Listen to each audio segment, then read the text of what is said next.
கோவை கருத்தரங்கை தொடர்ந்து மதுரை பயணத்தின் போது விஜய் ரசிகர்கள் மீண்டும் அத்துமீறல்களில் ஈடுபட்டனர். விஜயின் வாகனத்தில் ஏறுவது, பைக்கில் பின்தொடர்வது, பொதுமக்கள் மீது பால் பாக்கெட் வீசுவது என விமான நிலையமே ஸ்தம்பித்தது. தமிழகத்தில் 2026ஆம் ஆண்டு நடைபெறவுள்ள சட்டமன்ற தேர்தலை இலக்காக வைத்து அரசியல் களத்தில் இறங்கியுள்ளார் விஜய். தமிழக வெற்றிக் கழகம் என்ற கட்சியை தொடங்கிய விஜய் தனது முதல் அரசியல் மாநாட்டையும் பிரம்மாண்டமாக நடத்தி அசத்தினார்.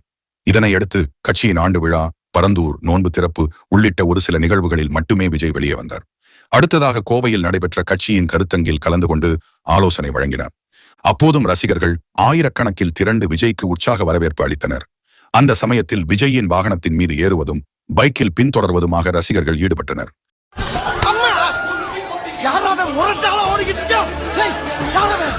இதனையடுத்து விஜய் ரசிகர்களுக்கு அறிவுரையை வழங்கினார். இந்த நிலையில் இன்று ஜனநாயகன் படப்பிடிப்புக்காக கொடைக்கானல் செல்ல திட்டமிட்டார். இந்த தகவல் அறிந்த ரசிகர்கள் மதுரை விமான நிலையத்தில் கூடினார்கள். இந்த நிலையில் மதுரை செல்வதற்காக சென்னை விமான நிலையம் வந்த விஜய் ரசிகர்களுக்கு அறிவுரை வழங்கினார். அதன்படி, உங்கள் எல்லாரையும் பார்த்துவிட்டு நான் என் வேலையை பார்ப்பதற்காக போகிறேன். நீங்களும் பத்திரமா அவங்க வீட்டுக்கு செல்லுங்கள். ரசிகர்கள் யாரும் எனது வாகனத்திற்கு பின்னாடியே தொடர வேண்டாம்.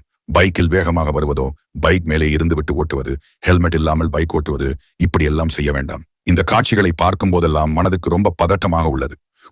கூடிய விரைவில் வேறொரு சந்தர்ப்பத்தில் அனைவரையும் சந்திக்கிறேன் என தெரிவித்திருந்தார்.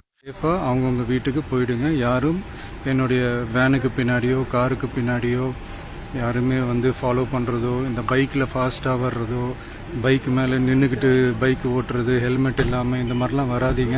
விஜய் தனது ரசிகர்களுக்கு அறிவுரை வழங்கியிருந்தாலும் இன்றைய தினமும் விஜய் ரசிகர்கள் அதனை கேட்காமல் விஜயின் பிரச்சார வாகனத்தில் மீது ஏறிய சம்பவங்களும் அரங்கேறியது. விமான நிலைய சாலை முழுவதும் கூடிய ரசிகர்கள் தண்ணீர் பீச்சி அடிப்பது, போலீசார் மற்றும் பொதுமக்கள் மீது பால் பாக்கெட்டை உடைத்து தெளிப்பதுமாக ஈடுபட்டனர்.